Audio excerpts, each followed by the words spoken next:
Methodist men and Bluegrass District 9 Methodist men. We're going to continue with that reading of No Man Left Behind series. We're going to be with chapter 4. We're going to be talking about how do men change and how do we help men experience a heart transformation. In the previous chapters, we gave you some tools to define what a disciple looks like. It would be natural for you to ask, how does a man become one? This chapter helps you understand how a man changes and why your ministry should focus on helping men change the core affections of their hearts.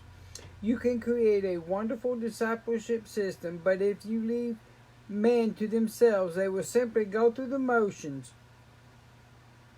And that's true. Men will just go through the motions. Nicodemus was one that went through all the motions day in and day out until he went to see Jesus back in John chapter 2 around verse 19. He went to the temple to see Jesus, and then he saw that Jesus had something that he needed, that he wanted, that he was missing in his life, and we know the story of Nicodemus.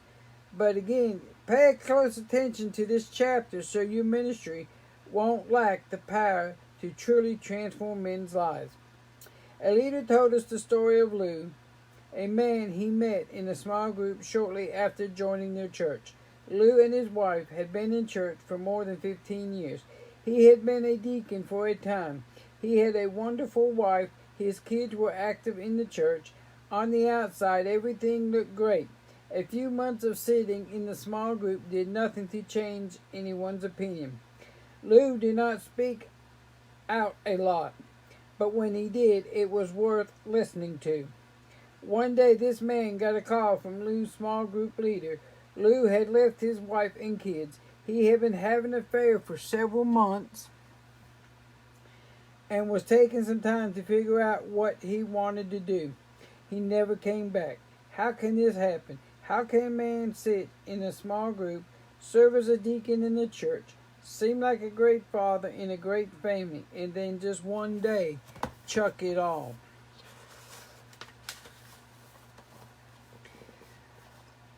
In Habakkuk, God describes Babylonian army that is threatening Jerusalem, and we see this in Habakkuk chapter 1, 7 and 11. They are feared and dreaded people. They are a law to themselves and promote their own honor. Then they sweep past like the wind and go on guilty men whose own strength is their God. God says that the Babylonians are a law to themselves. They do whatever they want. They promote their own honor. They look out for number one, and their own strength is for their God. They rely on themselves. Sounds like many men today. This is our fundamental structure. Every moment of every day, we choose either to live out of our own strength and be independent from God, or to depend on God alone and walk by faith. When we try to be independent, we sin. When we walk by faith, Christ's righteousness is lived out in obedience. The system of this world is almost perfectly designed to encourage our men to rely on their own strength. It is easy for our projects and pressures to become more real to us than Jesus. Instead of walking by faith, we let our strength become our God. Then we become controlling, angry, panicked, bitter, defensive, proud, and withdrawn. Performance versus faith. How men are successful in this world? We quickly figure out that we have to dress a certain way, have a certain job, make a certain amount of money, live in the right house, or have a good family. The focus is on eternal things that we can do or see. So we take a man from this world system and plop him down in the church. He wants to be a successful Christian. He looks around and describes he needs to dress a certain way, use certain phrases, attend church a certain number of times, give money, serve on committees, join the men's class, and often we take men from one performance-oriented culture, the world, and move him into another, the church. And both of these scenarios, a man is basically relying on his own strength to be his God. We end up with men who are focused on whether their external behavior matches some ideal, but who are disconnected from the heart of faith. Men know how to play the game, and if you let them, they will follow your rules to perfection. The only problem is that in 10 or 20 years, like Lou, they will realize that their hearts are dead. And that's like what Nicodemus did. He realized that his heart was dead too, because after a while he thought he had everything and there was more that he wanted, and he realized he was dead inside. He wanted what Jesus had. So why is this important? Would you say the following statement is true or false? And go with your first reaction. Every man does exactly what he wants to do. And in most cases, that's exactly what happens. Men do what they want to do. It's actually somewhat of a trick question, since it depends on how you define the word want. In what sense is this statement false? Every man has good intentions on which he doesn't follow through. That is why the price of a health club membership rises in January and goes on sale in March. Yeah, because they know in January, as membership rises, they can raise the prices because everybody has resolutions. And like, oh, I'm going to go ahead and this year, I'm going to get healthy and all this. And then nobody's coming. They've given up on it. They had good intentions, but they didn't stick with it. And that's with our life as Christians and stuff. We have good intentions of going to church. We have good intentions of being involved in every aspect. But still, we still have other things in our life that we kind of take priority over the church, over everything that's going on in the church. And men often conform to others' expectations rather than behaving how they might otherwise. Paul himself said, I do not understand what I do, for what I want to do, I do not do, but what I hate to do. And that come out of Romans chapter 7, verse 15. Yet there is also a profound sense in which this statement is true.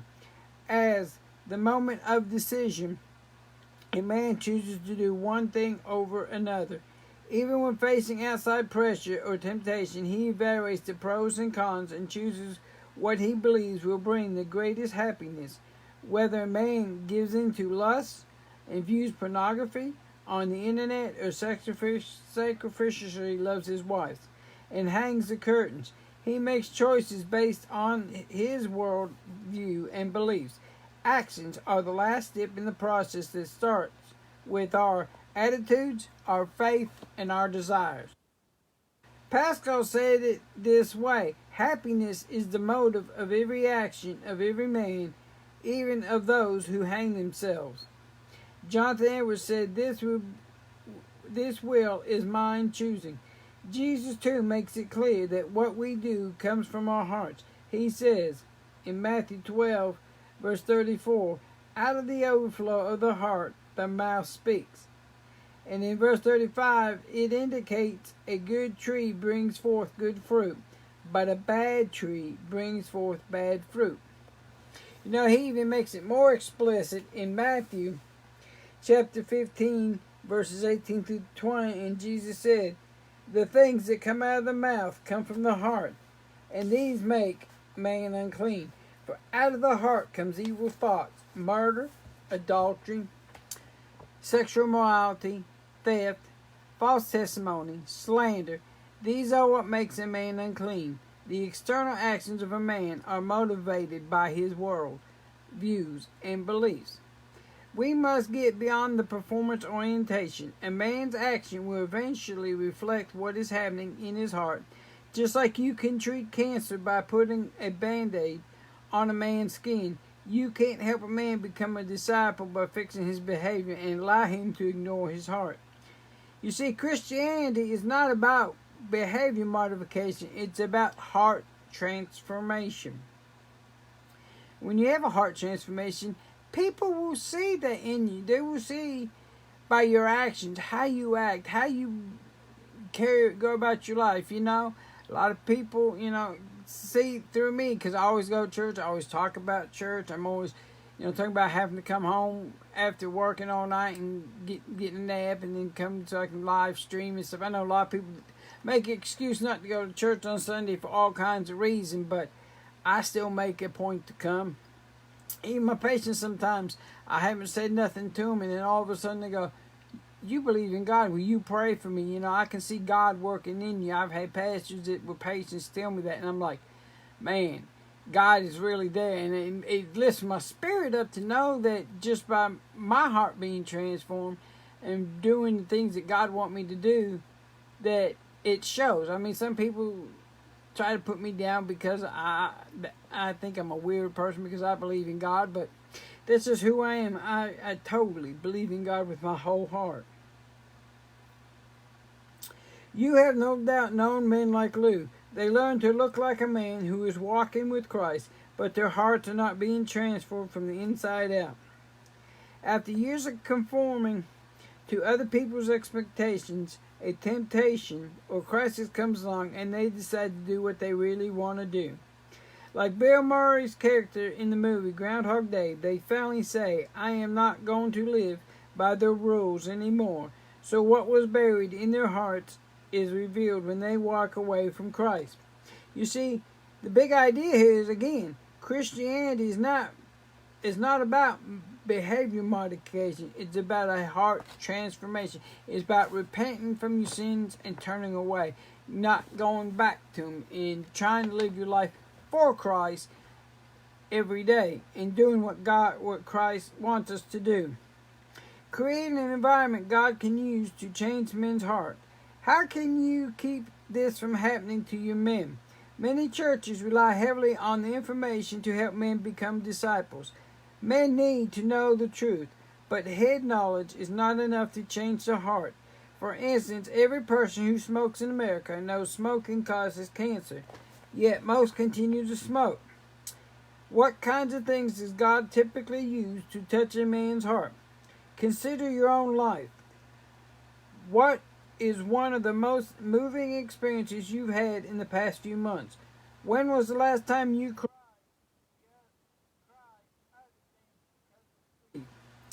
What has God used to move you forward in your relationship with Him? When we ask these questions about what moves us at our Leadership Training Center, here are some of the answers we receive. Prayer. God often uses times of prayer, especially for being prayed for and to touch a man's heart.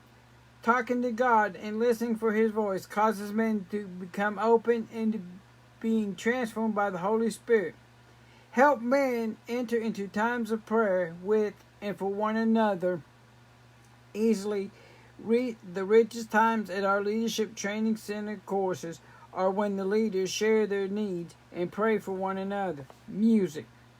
One of our faculty at the men's event one time where a young woman sang a song about a father. A verse that told of a young girl who got out of bed late at night and saw her father looking at pornography on the computer. When she was finished singing, there wasn't a dry eye in the room.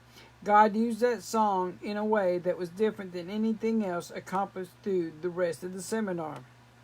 Drama and film clips. All of us have been moved by a particularly poignant scenes from the films or plays.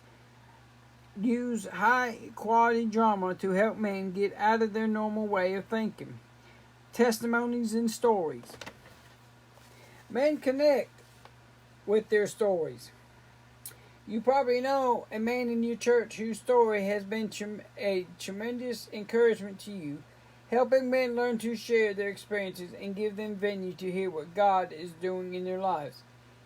And that's something that most people don't do all the time, is share. Share what's going on in life. Share all the good things. And back in chapter 3, we were sitting here talking about how our pastors are always one of the ones that's always hearing the bad news that's going on in our lives. The bad news,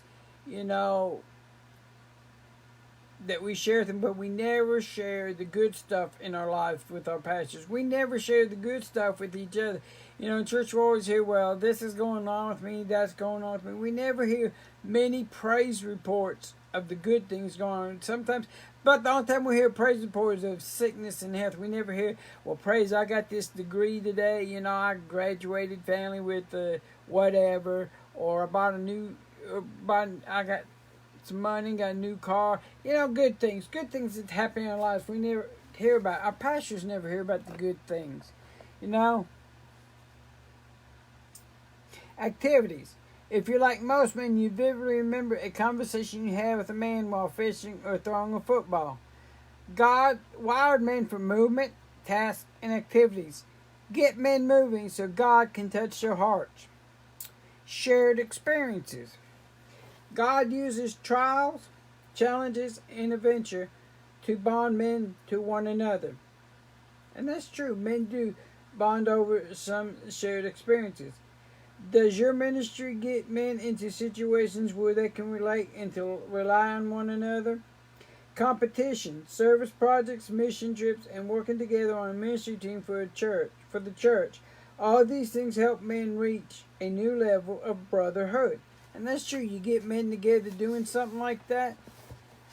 I mean, you bond. You get closer to one another. Relationships. Most of what it means to be a disciple is caught, not taught. Men's hearts change as they do life together with other men. Consider your own life. Much of what you know about being a man was probably learned from other men who invested in your life. That's true. I've had a few. My father, I ain't saw my father since I was 5 years old, but I found out he passed away back in 91, so I never really knew my father as well. But when I moved to Kentucky, you know, I met some good people like Dilbert Singleton and Donnie Leonard. You know, they were always in my life. They always helped me do the right thing. And Joe Tucker, a good Christian man, went to the Presbyterian Church. His job was building churches. He literally built churches for a living. You know, and then I had different men within the church that helped me keep myself straight, you know, and keep me going to church and stuff. Even though when I went to the Navy for a few years, I didn't go to church. I just like lived in that la-la land. I was there, thought about church, thought about the Bible, but the only time I went to church is when I come home. And then Jimmy Owens kept me going to church. I mean, he started getting me back involved again. I don't know how, but he was just a miracle worker for me.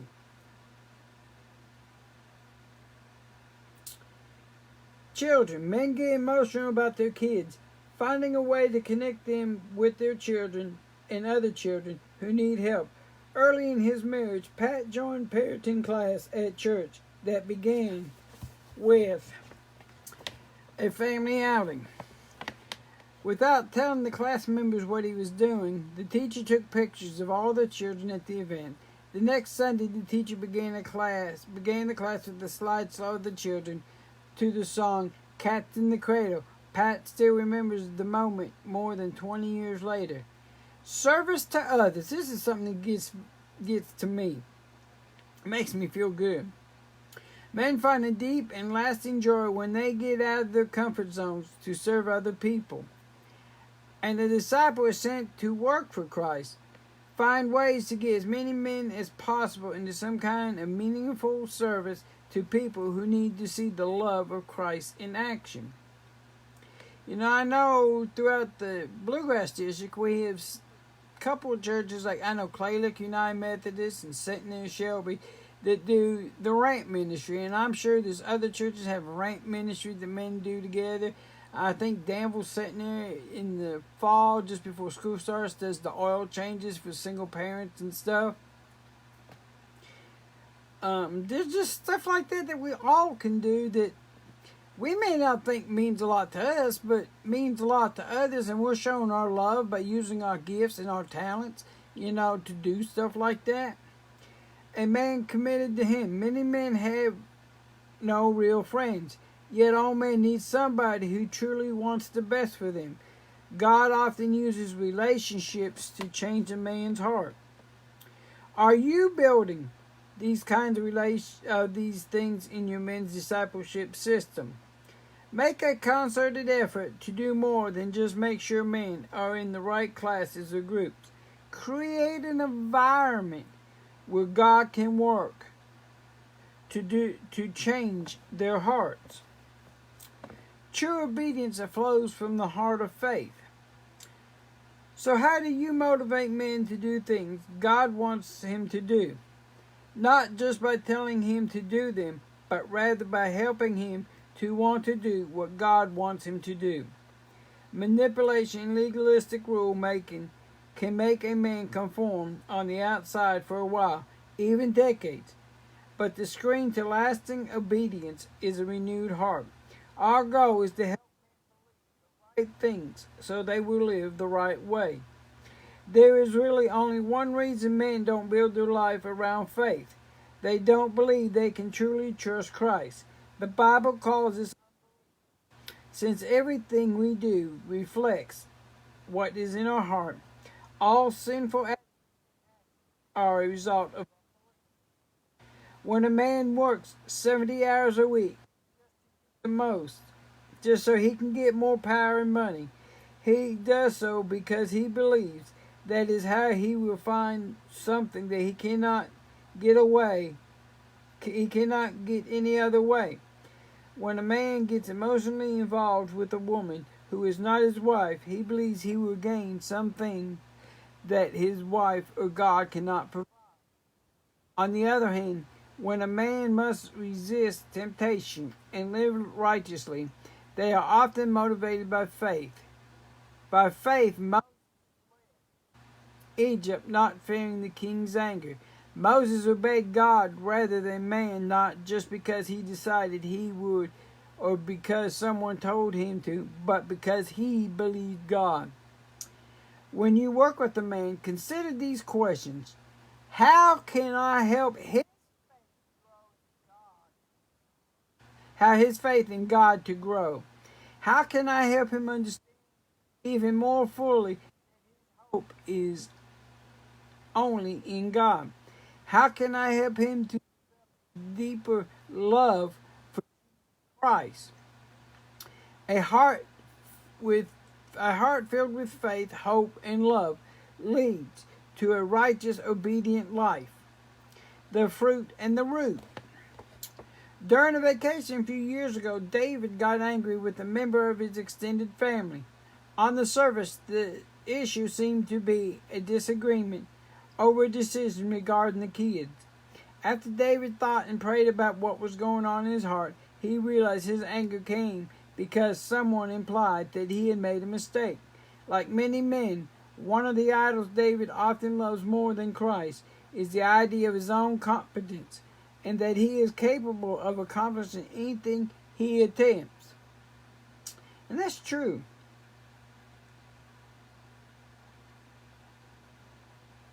Is that, we can accomplish anything we put our minds to. Because Philippians 4, chapter 13 says, I can do all things through Christ. I can do, you can rephrase it, I can do all things through Christ who helps me, who equips me, who teaches me. Anything we want to do for Christ, that verse will empower you to do whatever Christ is calling you to do, what you feel that you want to do for Christ. Reaching out to the men in your church, reaching out to help somebody that needs help. God will help you when you seek His advice and you seek Him to equip you and to empower you.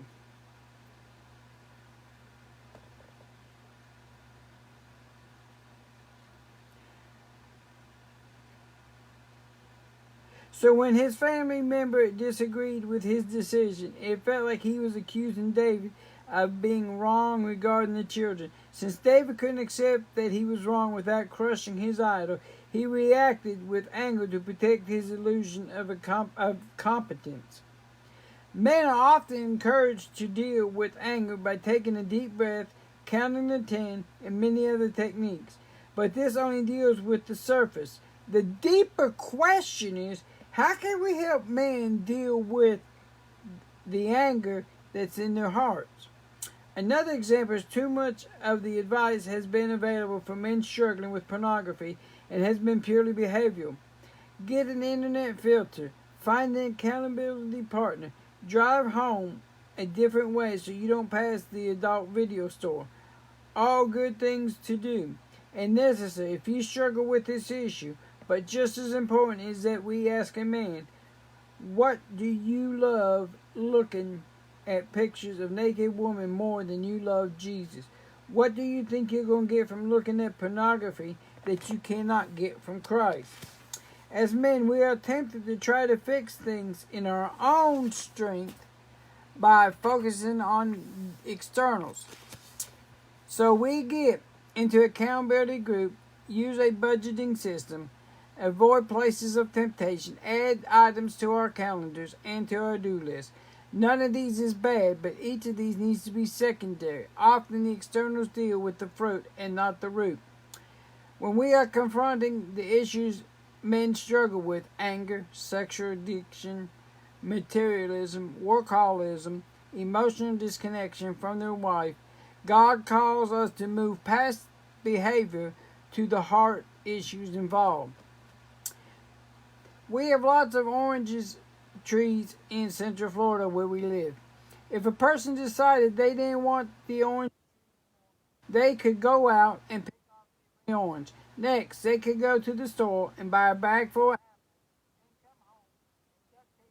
apples all over the tree. But what would happen? In a few weeks, the apples would rot.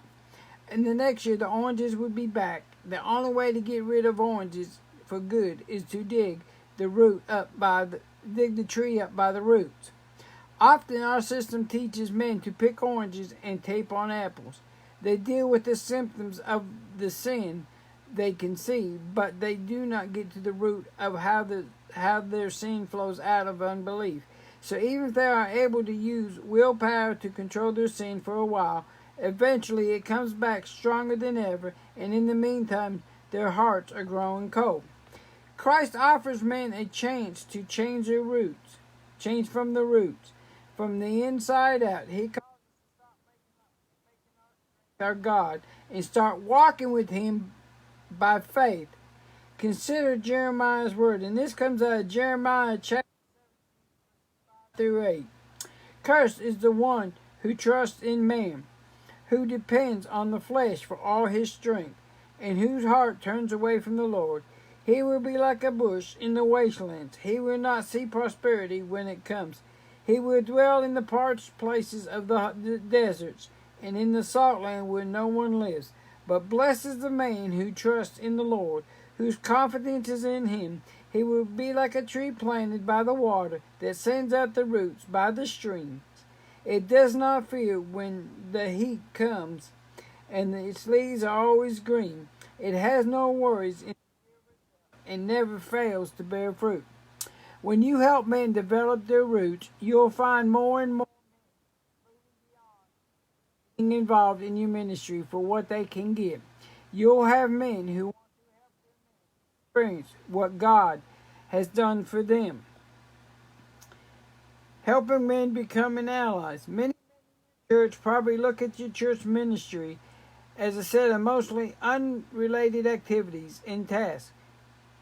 And you probably spend most of your time recruiting, begging the men who are already sitting in your church to attend your events or activities.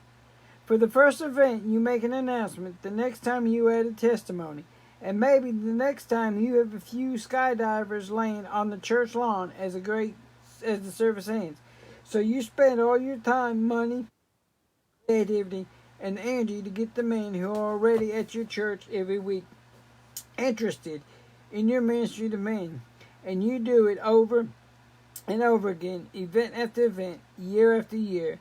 What's wrong with this picture? These are your committed men. Many of them should already feel a part of the vision and be excited about joining what God is doing. How can you make a change? Men do what they want to do, and they will do the things they see as valuable, worthwhile, or bringing happiness. It is your job in such a way that the Holy Spirit can call men to passionate commitment. And they're going to try to help us in chapter 8 of this book. We often recruit men to tasks or events. Can you bring the donuts to our next breakfast? Will you call the men, invite them to the retreat? Will you please come to our luncheons?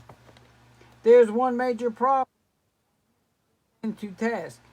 You have to sell them again every time there's a new or a new event to attend. Instead, communicate about everything you do in terms of the vision of your ministry. Again, in chapter 8, they say they're going to go into a detailed discussion to help us define and to communicate our vision. If you ask a man to pick up bags of ice for the barbecue, say, Tom, we are going to try to reach every man in our community for Christ and help him join our band of brothers. That's why we're having this barbecue. Would you consider bringing the ice to help us reach these men and become a band of brothers? It only takes 30 more seconds to cast these visions, and you still get your ice. The vision will go in one ear and 20 men, but the payoff is with that one man. When a man buys into and becomes an ally, you don't have to sell him on activity or ministry. Each task becomes an opportunity for him to forward a cause he really believes in and be a disciple sent to work for Christ. An ally is a man who the vision God has given for the men of your church. He is willing to sacrifice and work to see the vision that becomes a reality. He may or may not formally serve the team, but he is convinced that discipling men is a cause that is worth giving his life to. You don't have to beg for the opportunities to advance his ministry in the lives of other men. It don't take much to do something to help somebody. And you know, as we're talking about this, you can have men doing all kinds of different things in the church. You got some being leaders, some being doers, some, working behind the scenes, some's in the front. I mean, men's ministry is awesome. It's just, we all work together for the common good. There are 3 spheres of ministry to you men in your church. Many men's ministry leaders focus only on the total number of men involved in their ministry. For example, 41 went on the retreat, 27 came to breakfast, 19 were involved in small groups. These are great things to know, but you also need to focus on how many men are allies in the vision. Allies are just not attenders. They are advocates for your disciple-making effort. Increase the number of allies here, and you will almost certainly have a vibrant and sustainable ministry to men. If this inner circle stops growing, watch out.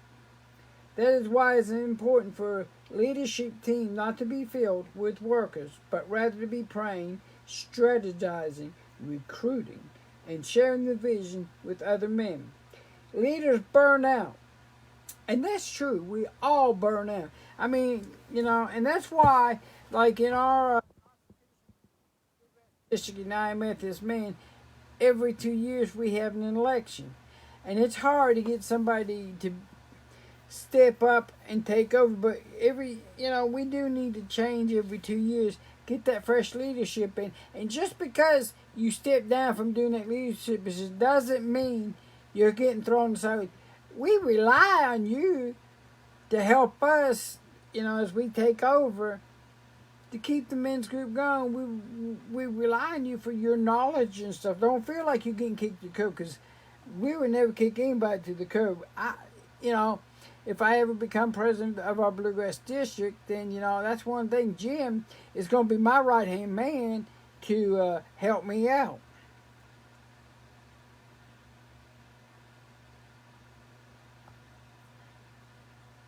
Where was I?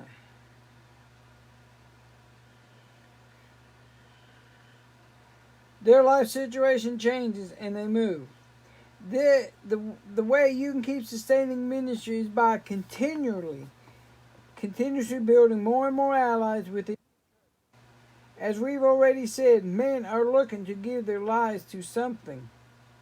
Witness their commitment to golf, hunting, college football, and their hobbies and computer games.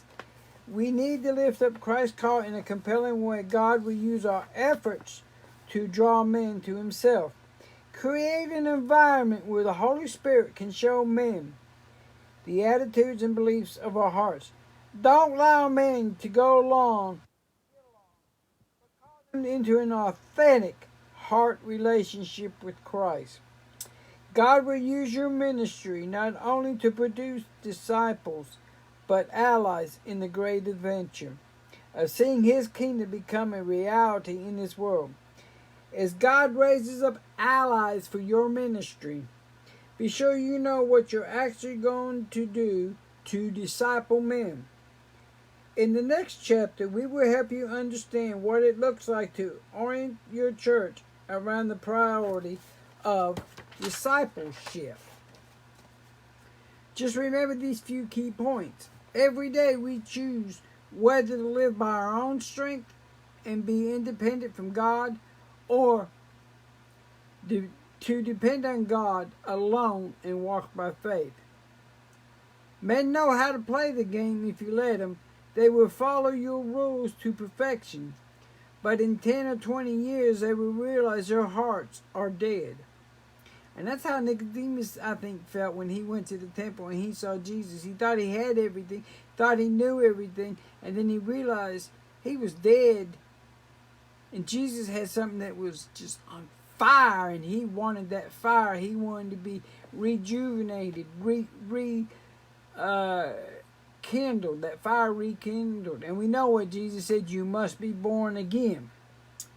With every decision a man is choosing one thing over another, he makes his choices based on his worldview and his beliefs.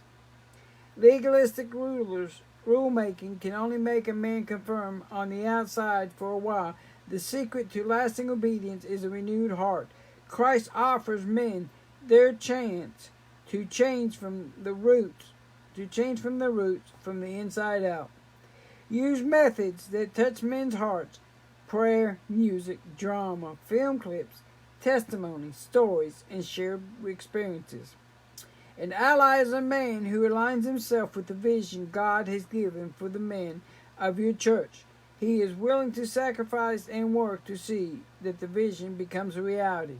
One key to sustainability is to make sure you are increasing the number of allies. And here's three questions that we're going to try to discuss. Why would a man seem okay on the outside, then one day walk away from his family or his faith? Well, I guess he's just trying to put on that act because he's just trying to, do the Jonesy thing, live like the Joneses, have all this money, wealth, whatever, have fit in when his heart's desiring something else. He may have good intentions. Let's put it that way. I'm not going to judge anybody. He has good intentions, but his intentions after a while just fizzle out and he goes back to his old ways. And we see that a lot, and it hurts us a lot of times to see that happen. Like it says in the second part of this question, most of us know a man who did this. Yeah, I've known several who do the same thing. You look up to him, you think everything's right, but then you kind of wonder what happened. Where did the church go wrong? Where did the church go wrong in not having an accountability group with this pastor? Where did the church go wrong not having an accountability group with this pastor or each other? That's the problem in churches. We don't have many accountability groups. Relationships in the church are dying. Relationships amongst men is hard to get going. Yeah, women make relationships easy with one another, but men, I don't know, just something about the way why get into relationships. Well, and I guess that's a idea that most of the world sees, that men shouldn't have a relationship. Men are strong. Men can handle everything. But in all reality, we can't handle everything. We can't do everything by ourselves. That's why in Genesis, and I don't remember, it's in Genesis 1, that God created woman to help man. Because we need help doing stuff. We need that relationship. We need that relationship with a wife and stuff. Let me rephrase that. But we also need to have a relationship with one another as a man so we can share our experiences without feeling uncomfortable and stuff. I still have times I just don't share nothing, and I'm beginning to get more open about my problems and stuff. Alive with myself, because I firmly believe going straight to God and just letting God take care of it. And I should ask man for help, because God is with us everywhere. God is everywhere we look. God in Genesis chapter 1 verses 26 and 7 said, let's make man in our image. And in verse 27, he made man and woman in his image. So there's a piece of God in each and every one of us. And we just got to bring that out. We got to transform it amongst one another. So this way we can have the intimate relationship with God through each other. Through each man. That is what we need to be doing. And what were the circumstances? I don't know about some of these actual circumstances where I was never there. I just heard through the grapevine, so I will never comment about it. What my opinion is, because my opinion probably don't mean nothing. It's probably wrong. But I would say most of the circumstances where he had no accountability, he had nobody to talk to, and for these pastors, they have a lot of stress on them. And I'll tell you, most people don't realize that pastors have a lot of stress on them as it is. They got the whole congregation of their church. I don't care if their church is 15 people or if it's a 200-man church. And I imagine a 200-man church, one pastor is not going to be able to, or some of our pastors in districts in our conference has 3 and 4 point charges. I could never do it. I barely could do a 1 point charge. I know one time Paravel, I was covering for Gerald Gaddis one Sunday, and I had to go to Wesley's Chapel and then come back to Paravel, and it's just like, I don't think. There was for a few Sundays I was going back and forth between McFall and Antioch because they had no pastor. That was tough, doing 2 churches, lay speaking, but I did it. I couldn't imagine. And then Shannon Blosser showed up one Sunday. My breath of life. I was like, thank the Lord that Shannon's here to take over. And Shannon did a good job. I still love him and Abby to death to this day. The second question is, think back to a major change in your life, like quit smoking, losing weight, etc. What caused you to make that decision to change? Well, I was one of those closet smokers. And I don't know, I just decided I was quitting. July 3rd, 2000. I decided that was the end of it. On my way home from work at 8 o'clock in the morning, it was my last cigarette. I just threw it out and I was done. I was actually going to use an e-cigarette that I bought. I was like, because I decided it was time to quit, and I was just going to use the e-cigarette and improve my health. And two puffs off of it, I was done with it. I never had another desire again because I was praying to God. I was like, Lord, just get me off this. I don't need this. It's not good for me. I know what you just do with your will and your time, and I'll be here waiting. And after them 2 puffs, I was done. It was the easiest thing I ever did to go basically cold turkey.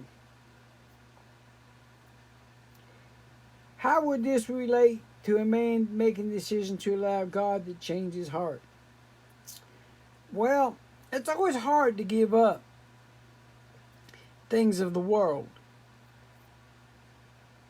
than it is to do what God wants. We all struggle with different things in our lives to do the right thing. We get tempted by our peers at work and stuff, or in the world, and it's like you just got to tell them, no, you're not doing it, and just don't do it. Whether they like you or not for it, that's their problem, is how I look at it. You change your heart, you'll change your ways, and you'll see what I'm talking about. Because life is much better with God in your life is much better when you do things for God. I feel more at peace doing stuff like reading this book and talking about my experiences from this book to you all. Hopefully you'll learn more about me left behind, because I don't want to see no man left behind. I want to see everybody happy, prospering, especially your relationship growing with Christ. That is my thing, in building up God's kingdom. Oh, hallelujah. I just love to see God's kingdom get built up. Think back to a time when you had a moving experience with Christ through your church. What was that like? And what lasting change did that bring in your life?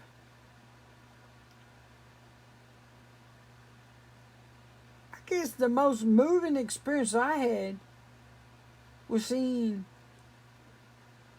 people turn their life over to Christ. I can tell you that it just comes to mind. Think back to the time when you had a moving experience with Christ through your church. I wasn't at my church. This was back when the tornadoes hit in March of, I want to say 2008, 2010, somewhere back in there, I don't remember. I was doing lay speaking. It was in March, and it was the Sunday that Bishop Davis had the sabbatical Sunday for all the pastors in the conference, and they all had to go to him. I went out to Joseph's Chapel. I believe it was Joseph's Chapel. I think it was Joseph's Chapel. It was one of them, Joseph's Chapel or Mount Zion. I think I was out at Joseph's Chapel, but anyway, we was having the congregational prayer, and I was still nervous about what I was speaking on, but this couple was in the church. They had been, I guess, coming a couple of times, but when the lay leader was asking for a prayer request or anything, this couple come up and asked to turn their life over to Christ. And it was just an amazing thing, because it's like the sermon hadn't even been spoken. God was already working on their lives, and it's just amazing how even I could even speak, that God already gave me the message that I needed to hear that day about being saved. And yes, I changed the whole thing, and everything just went better than expected. It was the best service I ever had. It really helped me to realize that sometimes just some of the things that we do can make that spark happen, and somebody just want to come to know Christ just like that. I mean, it just reminds me of the story of Nicodemus. He went into the building, into the tabernacle, saw something that Jesus had that he didn't have, and he wanted it. And I guess these people saw at Joseph's Chapel that we all had something they didn't have, and they wanted it right there. God just spoke to them, and they got saved. It was the happiest moment of my life. I still think about that. I mean, that was probably when I was speaking as a district lay speaker, and I'll never forget it, because later on Dr. Hawkshurst called me and told me what had happened that she had heard, and she was excited. I was like, well, I had nothing to do with it. God did it all.